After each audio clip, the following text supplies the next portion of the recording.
द्वादश में 12 विशेष ध्यान देने की बात है। हमारे वेदव्यास जी ने नारद जी की प्रेरणा से जिस ग्रंथ का लेखन किया उसमें स्कंद कितने हैं? 12। अच्छा आपने बताइए, अपनी जो भारतीय परंपरा है, जो सनातन हिंदू परंपरा है, क्या उसमें 12 के अंक को शुभ मानते हैं? अपने जितने भी धार्मिक अनुष्ठान होते हैं, जितने भी अच्छे कार्य होते हैं, शुभ कार्य होते हैं, उसमें हमेशा विषम संख्या का प्रयोग होता है। जैसे 7 है, 9 है, 5 है, 11 है, तो विषम संख्या को शुभ मानते हैं और सब संख्या को अशुभ मानते हैं। तो फिर वेदव्यास जी ने 12 में ही इसको क्यों लिखा? नारद जी ने ये तो नहीं बताया था कि 12 में लिखना। नारद जी ने तो कहा कि भगवान के भक्तों के चरित्र का लेखन करो। और वेदव्यास जी साधारण नहीं है, भगवान के 24 अवतारों में एक अवतार है। देवी भागवत के मतानुसार ये इस द्वापर के 28वें व्यास हैं। तो इन्होंने इस ग्रंथ को 11 में क्यों नहीं लिखा? 2 स्कंद लेख कर देते 11 हो जाते। अच्छा अगर 11 में नहीं लिखना चाहते तो 10वें स्कंद में ही 90 अध्याय है, थोड़ा बंटवारा कर देते, 15 कर देते, 12 में क्यों लिखा? दूसरी बात, भगवान कृष्ण जब जरासंध के सामने से युद्ध मैदान छोड़ करके 18वीं बार भागे, अष्टादशम संग्राम में आगमन तदंतरा 18वीं बार जब जरासंध से भगवान का युद्ध हुआ तो भगवान लड़े नहीं। क्या किया? अंतः समुद्रे नगरे कृतस्नाद्भुतं चीकरत् इति समन्त्र भगवान् दुर्गा द्वादशी योजनम् इति समन्त्र भगवान। और क्या किया? अंतः समुद्रे नगरे, समुद्र के अंदर भगवान ने एक दुर्ग का निर्माण किया। उसमें योजन कितने हैं? दुर्गा द्वादशी योजनम्, 12 योजन माने 12। श्रीमद् भागवत में स्कंद 12 है और भगवान ने जो अपना नगर बसाया उसमें योजन 12 है। और वासुदेव भगवान का जो मूल मंत्र है उसमें अक्षर भी 12 है। ओम नमो भगवते वासुदेवाय, 12 अक्षर तो है। इसका संबंध आपके शरीर से है। अपने शरीर में आप गिनकर देखिए 12 अंग है। 5 कर्मेंद्री, 5 ज्ञानेंद्री, 1 मन, 1 बुद्धि, कितने हो गए? 12। और अगर इन 12 को अलग कर दो तो शरीर में कुछ बचेगा? 12 कर्मेंद्री अलग कर दी जाए, 12 ज्ञानेंद्री अलग कर दी जाए, 1 मन 1 बुद्धि अलग कर दी जाए तो शरीर में कुछ बचेगा? अर्थात प्यारी ये जो ग्रंथ है ये आपके शरीर की संरचना है। अर्थात ये कह दिया जाए कि भगवान कृष्ण इस धराधाम पर जब निराकार से साकार बनकर आए हैं, तो जब वो साकार बने तो उनके भी 12 अंग हैं। इसीलिए 12वीं प्रतिमूर्ति भगवान की है, क्योंकि भगवान कृष्ण के जो 12 अंग हैं वही श्रीमद् भागवत के 12 स्कंद हैं, वही द्वारका के 12 योजन हैं और वही भगवान के 12 अंग, वासुदेव भगवान के 12 अक्षर का मंत्र है। और जीवन में अगर इसमें से एक का भी दर्शन हो जाए तो मेरी समझ में फिर भगवान को ढूंढने की आवश्यकता नहीं है। अगर भागवत भगवान का दर्शन हो जाए या द्वारका धाम की परिक्रमा करने का गौरव मिल जाए या फिर अपने आप वाणी से ओम नमो भगवते वासुदेवाय इस मंत्र का उच्चारण हो जाए, समझो आपके अंदर परमात्मा का दीप प्रज्वलित हो गया। और इसके बाद भी अगर भगवान को ढूंढ रहे हो तो ये अज्ञानता ही है, ये अज्ञानता है। अब इसमें 335 अध्याय है, जरा इनको भी जोड़ के देखना। बहुत सुंदर भाव किसी विद्वान ने लगाया। 335 को जब आप जोड़ेंगे तो 3 3 6 5 11, 3 3 6 5 11। अच्छा, 1 में 11 में 1 में 1 मिलाओगे तो कितना बनेगा? अगर आपसे कहा जाए कि एक में एक मिला दो कितना बनेगा?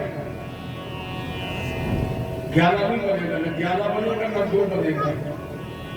यही तो समझने का विषय है, जब एक में एक मिलाओगे तो एक ही बनेगा। अच्छा, आपने कभी कड़ी खाई है? कितनी चीजें उसमें मिलती है, नमक मिलता है, बेसन मिलता है, मट्ठा मिलता है, नमक, कितनी चीजें मिलती हैं। और जब सारी चीजें मिला दी जाती है तो बनती क्या है? कड़ी मत मान लो, सब्जी मान लो। अच्छा, चाय मान लीजिए, दूध भी पड़ता है, चाय पत्ती पड़ती है, चीनी पड़ती है, अदरक भी पड़ता है, लेकिन बनता क्या है? उसका नाम होता है एक चाय। मेरे कहने का मतलब एक हम और एक वो।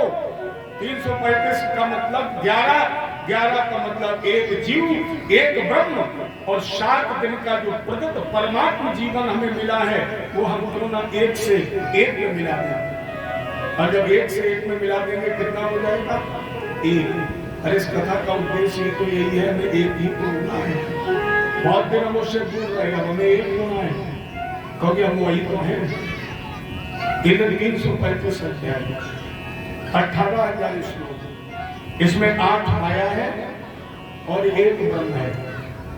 माया में हम आप हैं, ब्रह्म से परे है। और जब 8 और 1 को जोड़ेंगे तो कितना बनेगा? 9।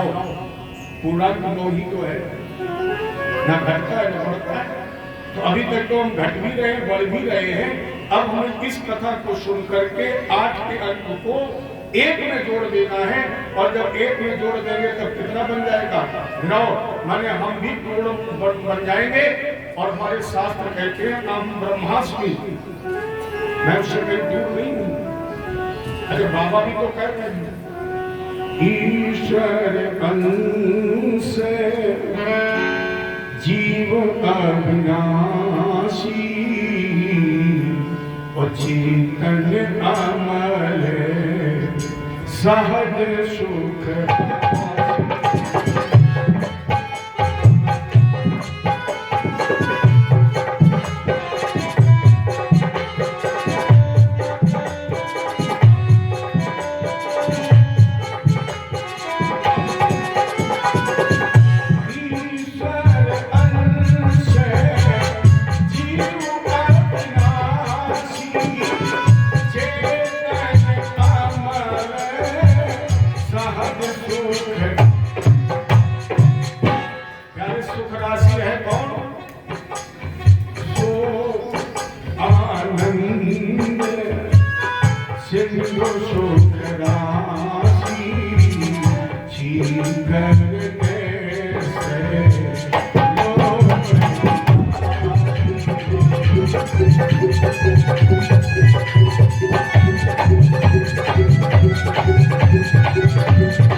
बिल्कुल सरल कर दूं। आनंद की राशि कौन है? वशिष्ठ जी ने कहा सो सुख धाम राम अस। शुभों का धाम कौन है? राम। और हम क्या है? ईश्वर अंश जीव अविनाशी चेतन अमर सहज सुख। तो मेरा मुझसे दूर कहाँ है? राम उसी का नाम तो है जो सुख का धाम है, हम तो सुख की राशि है। तो मेरा हम अलग कहाँ है? बस इसी को जानना ही महात्मा जी की कथा का उद्देश्य है। यही जानने की कोशिश करिए आप कि हम उसमें मिले कैसे, और इसको जानने के लिए ही तो ये नर्तन मिला है। इसीलिए कहा गया बड़े भाग्य से मिला है। बड़े भाग्य मानुष तन पावा सुर दुर्लभ। कितना दुर्लभ है देवताओं, लेकिन एक चौपाई और पढ़ना, एक तरफा निर्णय मत लेना। एक चौपाई और पढ़ना, चित जल पावक गगन समीरा, और पंच नचित ये अधम शरीरा। एक तरफ बाबा ने क्या लिखा? सुर दुर्लभ। ये तन कैसा है? जो देवताओं को दुर्लभ है। और दूसरी तरफ लिखा अधम शरीरा। अच्छा, निर्णय करो, अधम दुर्लभ हो सकता है? जो बहुत अच्छा हो, वो अधम हो सकता है, और जो अधम है वो दुर्लभ नहीं हो सकता है। बाबा ने दोनों बातें लिखी। अब इसके लिए आप अपनी बुद्धि का प्रयोग करना। देखो याद रखना, परमात्मा ने दो चीजें जो मनुष्य को दी हैं, जो मानव को दी हैं, वो दो चीजें परमात्मा ने अपने पास भी नहीं रखी। और सबसे पहली चीज है बुद्धि, विवेक। व्यक्ति को हर बात आंख बंद करके नहीं माननी चाहिए। पहले पढ़ो, सुनो, मंथन करो, मनन करो, आत्मचिंतन करो, और आत्मचिंतन करने के बाद जो परिणाम मिले उसे स्वीकार करो। नहीं कि जो किसी ने कह दिया आंख बंद करके मान लिया, नहीं। इसीलिए परमात्मा ने बुद्धि दी है, विवेक दिया है। 84 लाख योनियों में किसी के पास नहीं है, मानव के पास है। और एक चीज और है जो भगवान के पास भी नहीं है, और वो चीज है हंसना, मुस्कुराना। अरे बताइए, परमात्मा मुस्कुरा सकता है? अरे अपने आप लोग कहते हैं मंदिर की मूर्ति अगर मुस्कुरा दे तो विनाश। अगर मंदिर की मूर्ति मुस्कुरा दे तो विनाश, और जहां विनाश होने जा रहा हो वहां मनुष्य अगर मुस्कुरा दे तो विकास। अगर हम आप अभी झगड़ा हो रहा हो और एक व्यक्ति मुस्कुरा दे, हंस दे, और भाई साहब लाठी चलेगी? नहीं चलेगी। माने अगर देवता मुस्कुरा दे तो विनाश, और मानव मुस्कुरा दे तो विकास। आज यही दो चीजों की कमी है हिंदुस्तान में। जो चीजें परमात्मा ने हमें मुख्य रूप से दी है, इन्हीं दो चीजों की कमी है। अब कोई बुद्धि का प्रयोग नहीं करना चाहता है। अब लोग बुद्धि का नहीं बल का प्रयोग ज्यादा करते हैं। अब दिल से कम रिश्ता निभाते, दिमाग से ज्यादा। मत करिए, बुद्धि विवेक का प्रयोग करिए, और ज्यादा से ज्यादा हंसिए, मुस्कुराइए। अन्य युगों में, अन्य शरीर में ये चीज नहीं मिलेगी। इस तरह बैठे हो, इस तरह अन्य शरीरों में बैठ पाओगे? बेचारे देवता भी बैठे, पत्थर बने बैठे। तो बड़े भाग से मिला, दुर्लभो मानुषो देव। लेकिन कब प्रयोग करो बुद्धि का, कि सुर दुर्लभ कब और अधम कब। अच्छा, पहले अधम की चर्चा कर ली जाए। देखो ये ध्यान रखना, मैं नहीं कह रहा हूं, क्योंकि 2-4 साल बाद मिलने का मौका मिला इस मंच से। और हमारे कानपुर क्षेत्र में एक चर्चा होती कि जब पहले दिन और पहली बार मिलो तो मीठा खाओ, मीठा बोलो। और हम आए भी जब यहाँ मंदिर में तो सबसे पहले कहा गया कि गुरु जी का मुंह मीठा कराओ। आज तो मुंह मीठा, इसलिए मीठी बात होनी चाहिए ना। इसका अगर हमारा 20 साल पुराना मीठा ना होता तो शायद आज यहाँ ना होते। लगभग अशोक जी की कथा को कहे हुए 20 साल के लगभग हो गए होंगे। तो अगर हमने उस समय मीठा रिश्ता न बनाया होता, बिल्कुल हो गए होंगे। आपका करना अब साल 2 साल हम कम ज्यादा तो लगभग हमारा अंदाजा। अच्छा, अगर उस समय हमने इस ग्राम विरोधी से रिश्ते मधुर न बनाए होते तो आज हम चौथी बार व्यासपीठ पर होते। इसके अलावा तो बहुत वक्त आपके शायद विरोधी में तो साल का 2-3 कथाएं होती रहती, लेकिन शायद कोई ऐसा वक्ता हो तो दूसरी बार बुलाया गया हो। मैं तो 4 बार आ चुका हूं, उम्मीद मुझे अभी 40 बार की और है।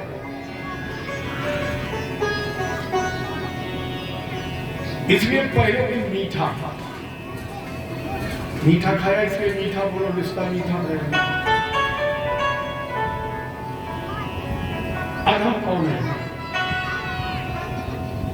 चाणक्य जी ने हितोपदेश पुस्तक में एक श्लोक लिखा, आहार निद्रा भय मैथुन चरी शामान चैतान्यम पशूनाम ज्ञानेन्द्राणाम धिको विशेषो ज्ञानेहीनाम पशुभिः समानाम्। मनुष्य का मिल गया, लेकिन जीवों केवल आहार माने भोजन के लिए, निद्रा सोने के लिए, संसार का विषय वासना भोग के लिए और सत्संग नहीं किया, ज्ञानार्जन नहीं किया, वो ज्ञानहीन मनुष्य नहीं है। क्या है ये आज नहीं बताऊंगा। चलिए इस श्लोक को थोड़ा सरल कर लीजिए। अगर आपने जूनियर हाई स्कूल में संस्कृत की पुस्तक पढ़ी होगी तो उसमें एक श्लोक आया है, जिन लोगों को याद है वो जरा मेरे साथ गाएंगे, आनंद आ जाएगा। येषां न विद्या तपो न दानं ज्ञानं न शीलं गुरो न धर्मः ते मृत्युलोकेषु भुवभारभूता मनुष्यरूपेण न गाश्चरन्ति। जिन लोगों ने इस श्लोक को गाया उन्हें अर्थ बताने की जरूरत नहीं है। जिन लोगों ने इस श्लोक को गा लिया है उनको अर्थ पता है। येषां न विद्या, तन मिला मानो का, विद्या नहीं, तप नहीं, दया नहीं, दान नहीं, धर्म नहीं, स्वाध्याय नहीं, विवेक नहीं, वो ज्ञानहीन मनुष्य नहीं है।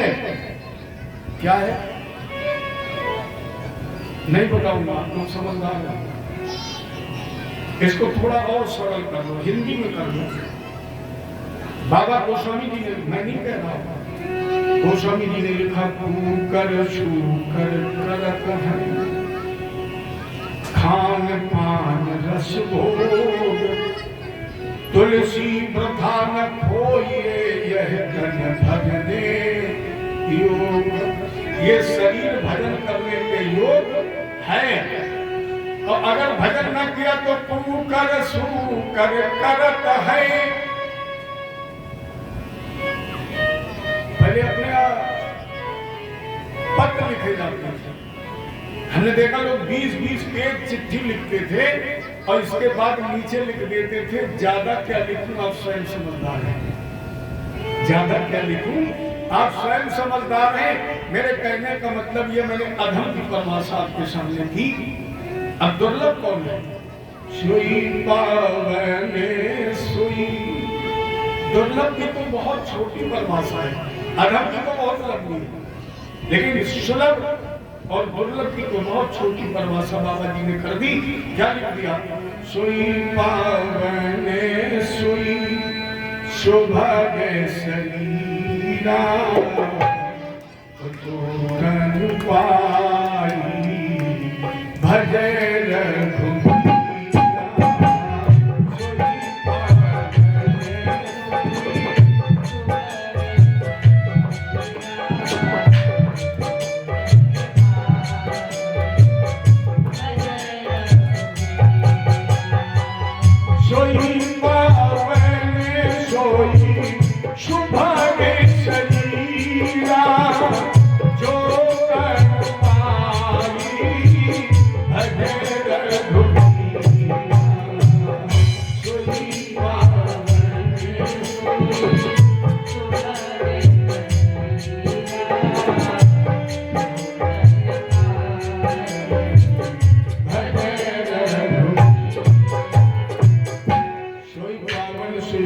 शरीरा जो तन पाई भजे।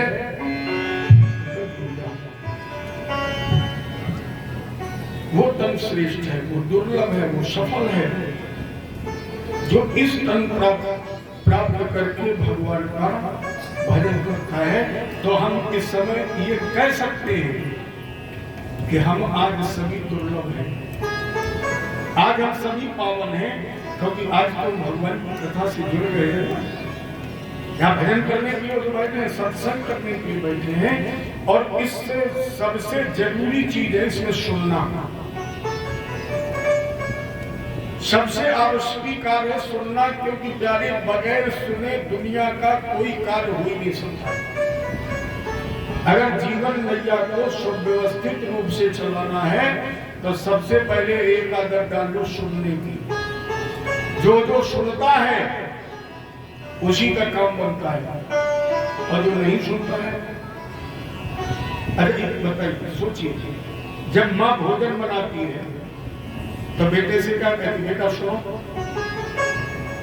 अच्छा, पत्नी जब भोजन बनाती तब कहती सुनिए, तैयार है, और समय न सुनो तो मिलेगा। अच्छा, हम लोग जब बोलना शुरू करते हैं तो सबसे पहले क्या कहते हैं, भैया सुनिए, ज्यादा से ज्यादा आइए सुनिए। राम जी ने भी तो कहा सुनिए, सुनिए। प्रथम भगति संतन कर संगा। प्रथम भक्ति क्या है, सत्संग, और सत्संग में क्या होता है, सुनना। एक बोलता है, सब सुनते हैं। प्रहलाद जी ने कहा पिताजी श्रवणम कीर्तनम विष्णु। प्रहलाद जी ने जब अपने पिताजी को नवधा भक्ति का उपदेश दिया तो पहली बात कही श्रवणम, पिताजी पहली भक्ति है सुनो। राम जी ने भी कहा, प्रहलाद जी ने भी कहा। और जब गोपियों ने भगवान को महादास में ढूंढा, गोपी गीत 19 श्लोक में, तो 9वें श्लोक में गोपियों ने कहा श्रवण मंगलम। अगर आपके चरित्रों का श्रवण कर लिया जाए तो मंगल हो जाता है। तो जीवन में मंगल चाहते हो तो सुनो। अच्छा, ये तो हमारे शास्त्रीय विधान की बात है। अब आधुनिकता में जरा बात करें। मोबाइल पर जब किसी से आप बात करना प्रारंभ करते हैं तो सबसे पहली बात क्या बोलते हैं, हेलो। हेलो का मतलब ये सुनिए। मोबाइल पर भी जब आप बात करेंगे तो सबसे पहले कहेंगे हेलो, माने सुनिए। अर्थात जीवन में अगर मंगल चाहते हो तो सुनिए, और उसमें सबसे पहले क्या सुनिए, तब कथामृतम। अगर सुनना हमारे लिए जरूरी है तो उसमें भी सबसे इमरजेंसी सुनना है भगवान की कथा। और आज हम आप क्या सुन रहे हैं, भगवान की कथा। इसलिए कह सकते हैं सोई पावन सोई शुभ शरीरा अधोकन पाई भजे। और एक लाइन जरा गुनगुना लीजिए।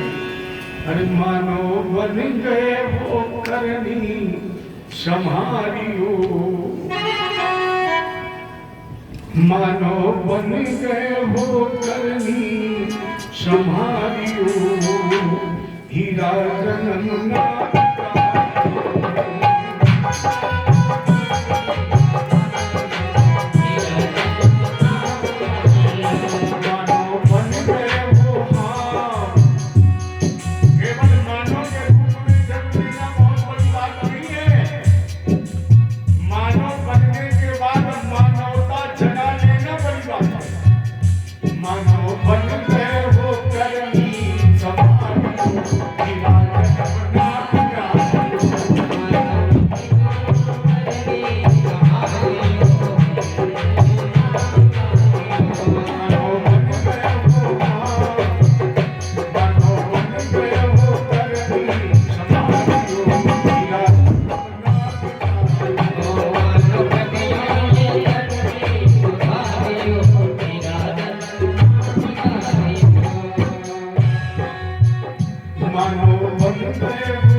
इतना कहना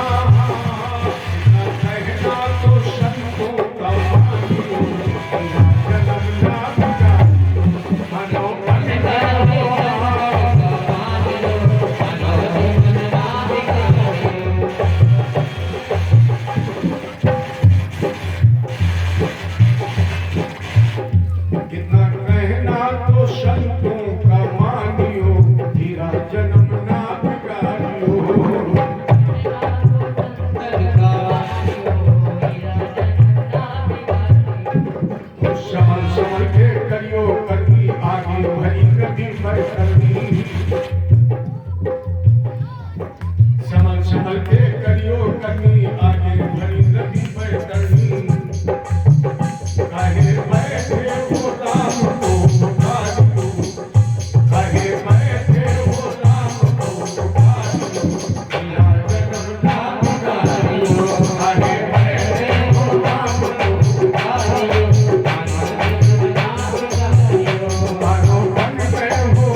इतना कहना तो संतन का मानियो, हीरा जन्म ना बिगाड़ियो, मानो बन गए हो हाँ।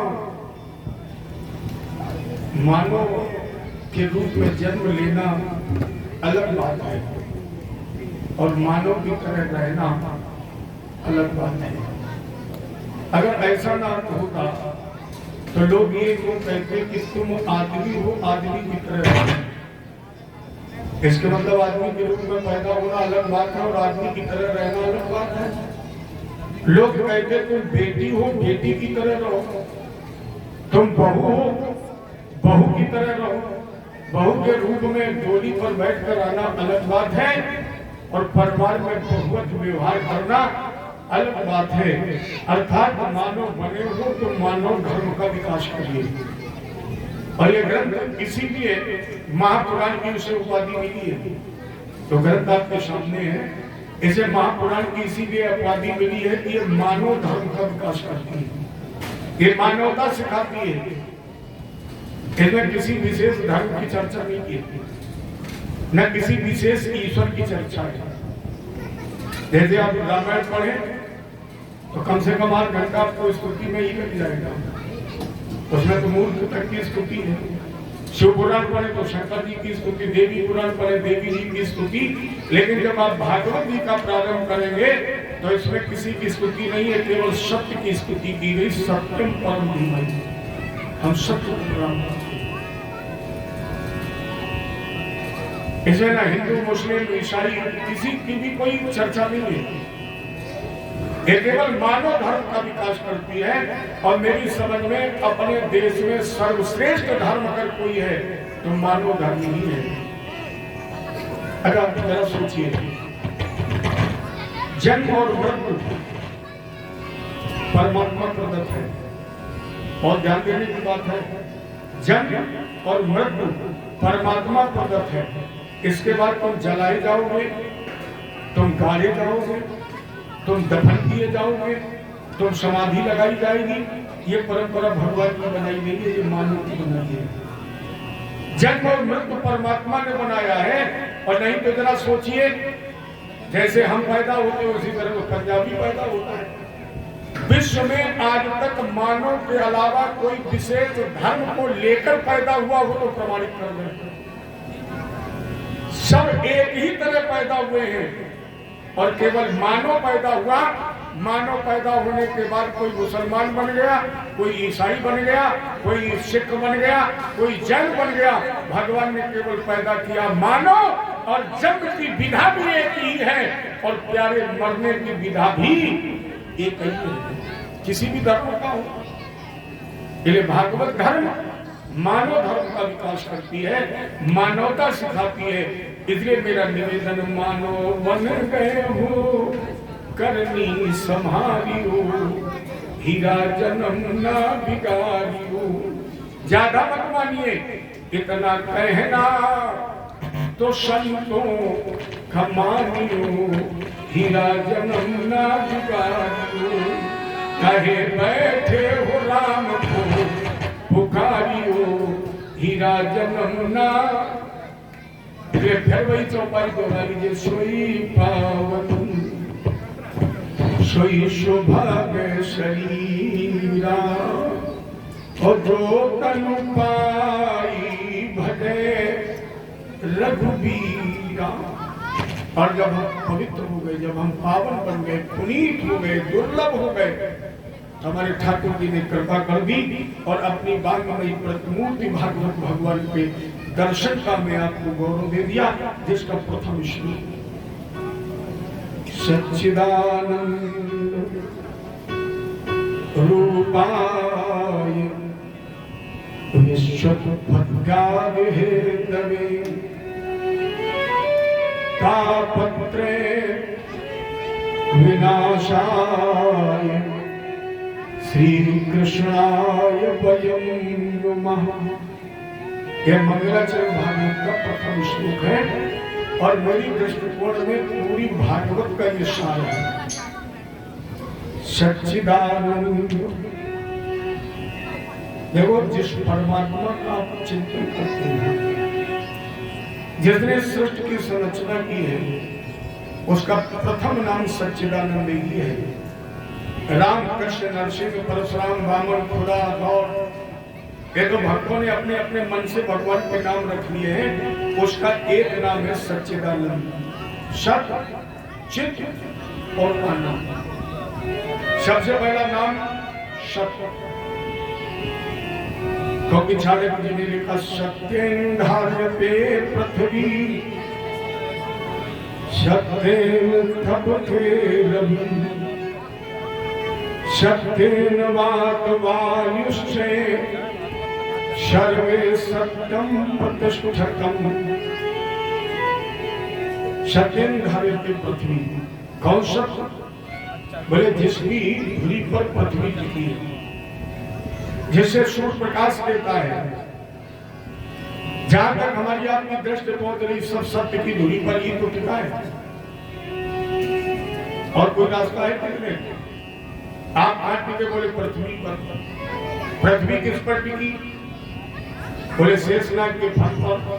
और शेषनाग किस पर टिकी? सत्य की धुरी पर। अच्छा, हमने आपने कृष्ण जन्म गीत को सुना है, बहुत बार सुना है। जब कन्हैया जी के प्राकट्य का समय आया, तब ब्रह्मादि देवताओं ने रामकृष्ण को भी बुलाया है। 9 बार सत्य कहकर बुलाया भगवान। सत्य व्रतम सत्य परम सत्यम, असत्यस्य योनिमितं सत्यम, सत्यस्य सत्यामृत सत्यनेत्रम, सत्यात्मकम त्वाम शरणं प्रपन्नम्। आपकी प्रतिष्ठा का श्रेष्ठ साधन सत्य है। आप पारमार्थिक सत्य, पूर्णतः सत्य, आदिमत अंत में सत्य है। यह एक बात और कह दिया गया, धर्म न दूसर सत्य समाना, आगम निगम पुराण बखाना। सत्यम परम निगम। आपने भी एक दुआ पढ़ा होगा, साच बराबर तप नहीं, झूठ बराबर पाप, और जाके हृदय साच है, ताके हृदय। जहाँ सत्य है वही परमात्मा है, अर्थात परमात्मा का प्रथम नाम सत्य ही है।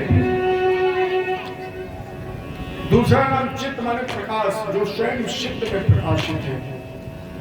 जिसके प्रकाश से सूर्य चंद्रमा तारे प्रकाशित हैं, वो चित्त माने प्रकाश। और उसका तीसरा नाम है आनंद। आप विश्व की किसी भी डिक्शनरी को खोल करके देखना, आपको आनंद का विरोध नहीं मिलेगा। हर्ष का विषाद है, जन्म का मृत्यु है, सुख का दुख है, लेकिन आनंद का विरोध नहीं है, क्योंकि आनंद केवल परमानंद की शरण में ही मिलता है। आनंद सांसारिक विषयों में नहीं मिलता, आनंद संसार की संपदाओं में नहीं है, आनंद संसार की सुविधाओं में नहीं है, आनंद है इनके त्याग में। क्योंकि संसाधनों में सुख नहीं है। जैसे भूखा व्यक्ति, वो किसमें सुख ढूंढता है? भोजन में। और आपको भोजन मिला, आपने पहला कौर मुंह में रखा और उसमें नमक मिर्च ज्यादा हुई, कितने भी आप भूखे हो, अगर नमक मिर्च ज्यादा हुई तो अब आप बताइए आपको सुख मिलेगा कि दुख मिलेगा? जहां आप सुख ढूंढ रहे हो वहां दुख है, लेकिन अगर परमानंद में पहुंच जाओगे तो फिर नमक और मिर्च का स्वाद ही नहीं रहेगा। तब तो प्रसाद हो जाएगा। प्रसाद का मतलब इसमें कोई स्वाद ही ना हो, और जब आप स्वाद रहित हो जाएंगे तो फिर आनंद ही आनंद तो है। कृष्ण जन्म से ही जरा जोड़िए, जब भगवान का जन्म हुआ तो हम आप क्या कहते हैं? नंद के आनंद भयो। आज तक किसी ने कहा है कि नंद के कृष्ण भयो, कोई कहता दशरथ के राम हुआ है, सब यही तो कहते हैं नंद के आनंद भयो। तब जय कन्हैया लाल की किसका जन्म हुआ? नंद के यहाँ, आनंद का। और जब आनंद का जन्म हुआ, परमानंद की प्राप्ति हुई, तो लोगों ने इनका नाम रख दिया कृष्ण, लेकिन उसका प्रथम नाम है सच्चिदानंद। सच्चिदानंद रूपाय, सच्चित आनंद का स्वरूप है। उसके नाम में कितने वाक्य हैं? 3। और जब उसके वाक्य हैं 3 तो उसके काम भी है 3। और वो काम है विश्वोत्पत्ति हेतवे। 3 काम है, विश्व की उत्पत्ति, पालन और संहार। 3 वाक्य हैं, 3 काम है। इनमें निराकार के साकार 3 रूप भी हैं, और वो 3 रूप है ब्रह्मा, विष्णु और महेश। 3 प्रकार की माया, माया, योग माया, महामाया। माया ब्रह्मा जी के पास विश्व की उत्पत्ति, योग माया भगवान विष्णु के पास पालन, और भोलेनाथ के पास महामाया उपसंहार। फलस्वरूप 3 प्रकार की बीमारियां, तापत्रय, तापत्रय 3 प्रकार के ताप, दैहिक, दैविक और भौतिक। विनाशाय, इन 3 तापों का विनाश करने वाले कौन? बोले श्री कृष्णाय। केवल कृष्ण जी नहीं है, श्री। श्री का मतलब है लक्ष्मी, श्री का मतलब है राधा, श्री का मतलब है ईश्वर, श्री का मतलब है तेज। बहुत श्री के मतलब है। लोग नहीं कहते कि आपके शरीर से श्री निकल गई। श्री का मतलब शक्ति। अच्छा, शक्ति निकल जाए फिर तो शरीर में कोई बचेगा? हमारे यहाँ तो लोग कहते हैं शक्ति निकल जाए तो शिव भी 100 है। 2 ही लोगों के नाम के आगे श्री लगा है, एक तो कृष्ण के आगे और दूसरे सुखदेव जी महाराज के आगे। क्योंकि गुरु का नाम पहले आता है और शक्ति का नाम पहले आता है। तो कृष्ण की शक्ति है राधा, इसलिए श्री कृष्ण है, और सुखदेव जी की गुरु है राधा, इसलिए स्त्री शब्द का प्रयोग पहले। राधा तू बड़ भागिनी, कौन तपस्या की, 3 लोग कारण करूं, सो तेरे आधीन। इसलिए राधा मोरी स्वामिनी,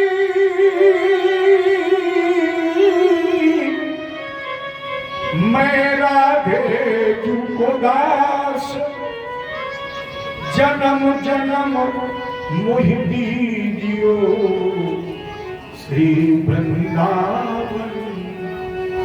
जय जय श्री। ऐसा नहीं लग रहा कि आ जाओ पहले दिन कुछ ज्यादा तेज बोल रहे हो। इतना तेज अगर बोलोगे तो आखिरी दिन तक कितना तेज बोलोगे? ये धीरे बोलिए, जय जय श्री। ओहो, अभी तक विरोधी में उल्टी गंगा बह रही है। अच्छा, आपकी बात बिल्कुल धीरे बोलना, आपके बाउंड्री के बाहर आवाज न जाने पाए, नहीं तो और लोग आ जाएंगे। जय जय श्री राधे राधा तू भागनी, कौन तपस्या कीन, तीन लोक तारन तरन सोते, आधीन वृंदावन के वृक्ष को मरम न जाने को, और जहाँ डाल डाले और पात पात से श्री राधे राधे राधे तेरे चरणों की मैया, तेरे चरणों की पग धूल जो मिल जाए, श्यामा तेरे चरणों की पग धूल जो मिल जाए, राधे तेरे चरणों की मैया, तेरे चरणों श्यामा चरणों की पग धूल जो मिल जाए,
इस जीवन की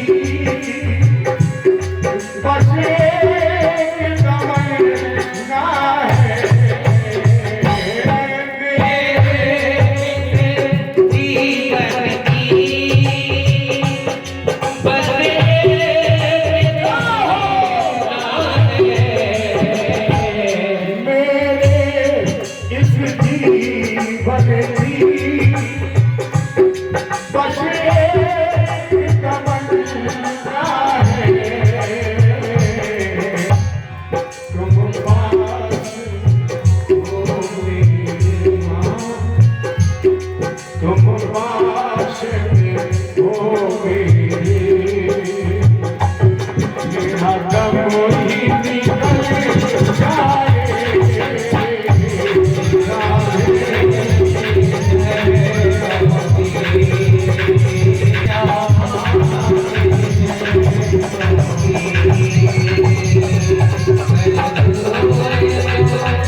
पग धूल जो मिल जाए, नजरों से गिराना ना, चाहे जो भी सजा देना,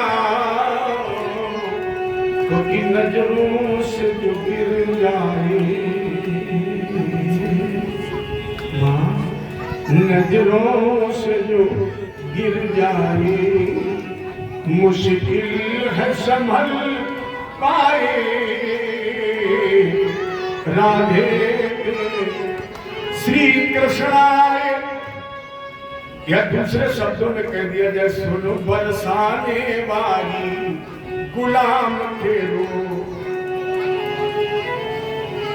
इधर श्री कृष्णाय रास रासेश्वरी महारानी राधा जी के साथ साथ यज्ञ भूषण भगवान कृष्ण के चरणों में वयम नुमा हम सभी प्रणाम करते हैं। इसके बाद श्री सुखदेव जी का स्तवन किया गया। यम प्रत्यंतमन्वेत रूपेत कृत्यम वैभावो विरह का कर्तार वहां पुत्रेत तन्मयतया धर्मो विदुष्टम सर्वभूतेर्भ्य मूलमानुष्मी परमं स्वरूप संस्कार शून्य अजान बाहु, या जन्मत ही जग दुख निरक नरा लपेटे अंग, भाग चले सुखदेव जी लगे पिताजी संग। ऐसे अजान बाहु राधा जी के कृपा पात्र शिष्य कृष्ण स्वरूप श्री सुखदेव जी महाराज के चरणों में हमारा प्रणाम नमन और वंदन। इस नमन वंदन के साथ ही आज के कार्यक्रम का समापन शोभा यात्रा हमारे आचार्य के द्वारा देव स्कूल देवताओं का आह्वान, उनकी प्रतिष्ठा, इनकी स्थापना, भागवत भगवान की प्रतिष्ठा और कथा के शुभारंभ में इस व्यासपीठ पर आप लोगों के द्वारा मेरा चयन और मंगलाचरण में वासुदेव भगवान कृष्ण और श्रीमद् भागवत के वक्ता श्री सुखदेव जी महाराज की चरण वंदना के साथ आज की कथा का यही पर विश्राम। चलिए बढ़िया दो शब्दों के साथ भगवान का स्तवन करते हुए यहीं पर विश्राम करूं। इसके बाद आरती और प्रसाद सभी लोग करिए ठाकुर जी से 7 दिन के लिए। क्या अरे आपने अपना बनाया, ठाकुर जी बड़ी कृपा की ना। अरे आपने अपना बनाया, मेहरबानी आपने अपना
बुद्धि